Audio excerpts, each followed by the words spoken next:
Hey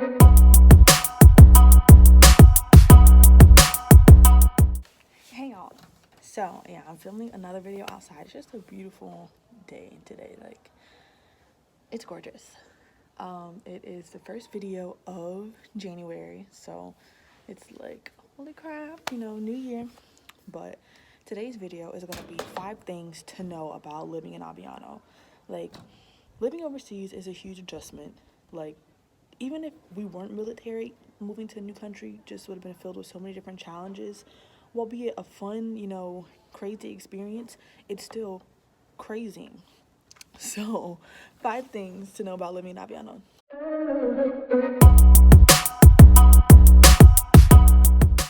So, I feel like one of the main things that people don't know is everything in Italy closes for lunchtime. Like, maybe not the McDonald's or Burger King, because there's only 2 fast food joints over here. So maybe not those 2, but stores close, restaurants close, government official offices close. Like, we got a speeding ticket I talked about a few months ago. We had to go pay that. I tried to go 11 o'clock, that's not too early for Carter. It's not too late in the evening, and boom, they're closed. So I had to wait outside of my car, with Carter, and before I could handle business. And to me, that's super crazy. Like, in the States, nothing closes. Like, if we need formula or like extra diapers, we can go to Walmart, Target, like literally any store at 3 a.m. if we needed to, the 24-hour. So that's why I talked about I miss the 24-hour, like, sorry if it's capitalist, whatever, but I miss that 24-hour-ness of the States. Literally everything closes, and it's so annoying. Like, closed for what? And now I'm in there's a car coming.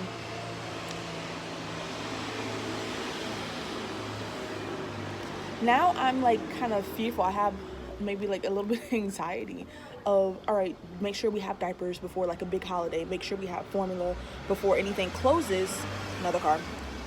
Make sure we have all that stuff, because let's say it's 10 p.m. on a Friday night. I know I will not be able to get certain things until Saturday morning at maybe 9 a.m. Carter can't go without having milk. He can't go without having his diaper changed. Like, I just feel like I'm in a Flintstone movie sometimes of everything's not readily accessible, and I don't like that.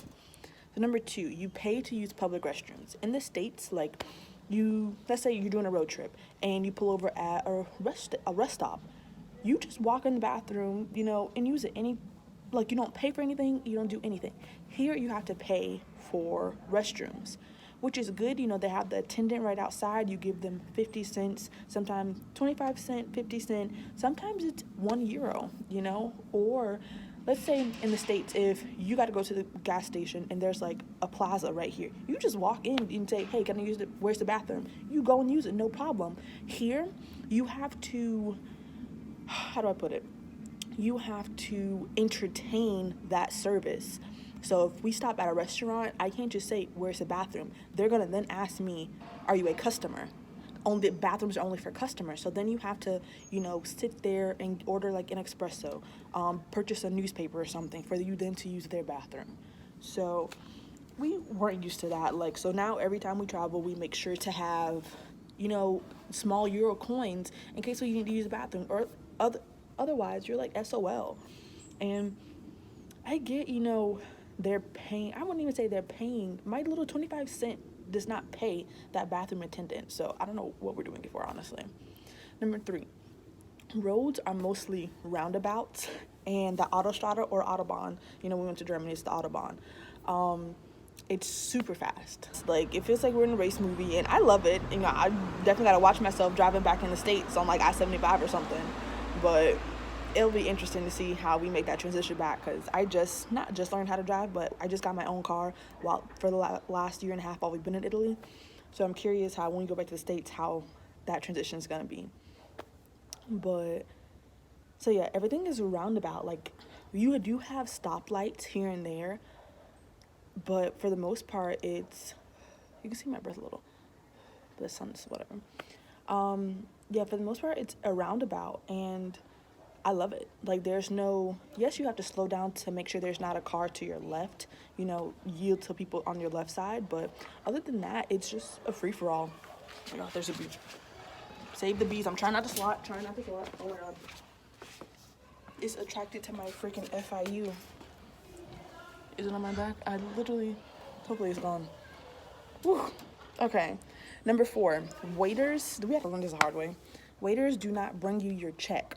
You have to ask for it. So we're going to restaurants and we're like waiting. We think it's bad service that the waiters don't, there's families, I guess they got scooters for Christmas. They ain't got no scooter today. Everybody got scooters. Anyways, yeah, so we're waiting, like 20 minutes, 30 minutes, and for them to bring us their check. And like, you have to wave them down. In the States, it's customary, if we're not ordering anything, you bring us the check. Or like, it's just rude here to be brought the check because we learned that they don't want to cut your meal short. Because I guess another thing we could add is going to a restaurant for Italians, it's over an hour long experience. They have first course, second course, third course, and they want coffee afterwards, and then they want a shot to like clear their palate and stuff. It's like a multi-course ordeal versus, let's say we go to Olive Garden. They bring the salad and breadsticks. We order our meal, maybe a dessert if we're not too full, and that's it. And literally, it can be 30 minutes, under an hour is our dining experiences. In Italy, it's an hour plus. So, because they have multi-courses, they don't bring you your check. You have to ask for it, which I guess it makes sense, for them, because let's say you're on the third meal and I bring you your check. I've already printed out, it's more work for them if they bring you your check early. And then the last one, well, I guess I added 2 in that one, but the last one is you have to ask for ice. Ice is not customary on bays and restaurants where you go to Austria, Germany, Italy. Ice, I'm convinced Italians are afraid of ice. Like, it's ridiculous. So we go to a Burger King in Germany and we say, oh, John wants Coke, I want Sprite. And so we get, I was like, oh, I feel a little light, looking at no ice. And so we asked them, hey, can we have ice? And they're like, 20 cents. So I'm rummaging around in like my coin purse, because, we keep the coins now in case we got to use the bathroom.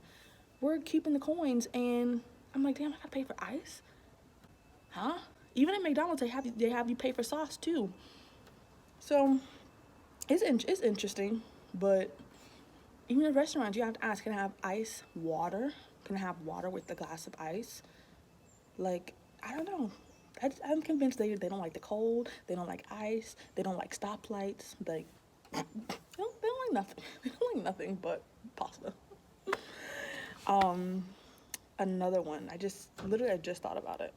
Oh, so everyone for trash. Like, everyone asks, oh, look, you took a picture of your kitchen. Why do you have 4 trash cans? And it's like, trust me, I wouldn't want it that way. But one of the really cool things about Italy is they have 4 different types. So you have your plastica, and I'm probably going to say this wrong. So you have plastica, which obviously is plastic.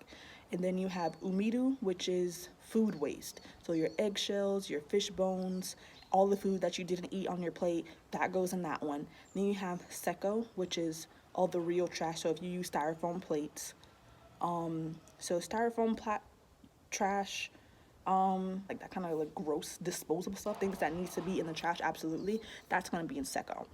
And then the other one is paper, carta. So your food boxes, like breadstick cartons, like all that kind of stuff, that's still for trashes.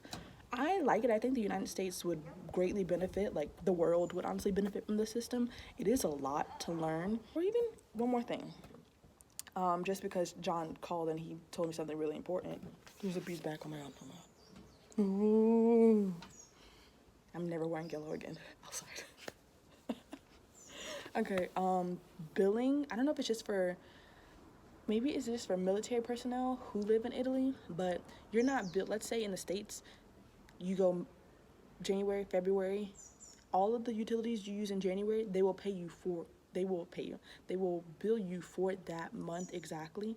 Here, your bills are a few months behind. So it's now January. We got a bill from supposedly like the past 3 months. I don't know if it's combined, but literally it was $1,000. $1,048.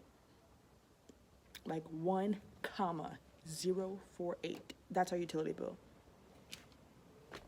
WTF, like our bill has been, utilities has been like $40, $50. Sometimes it's been like $100, but never has it been over $1,000. So yeah, we're gonna have to pay it obviously, but that is effing crazy. So yeah, save your money when you come to Aviano because it's really expensive.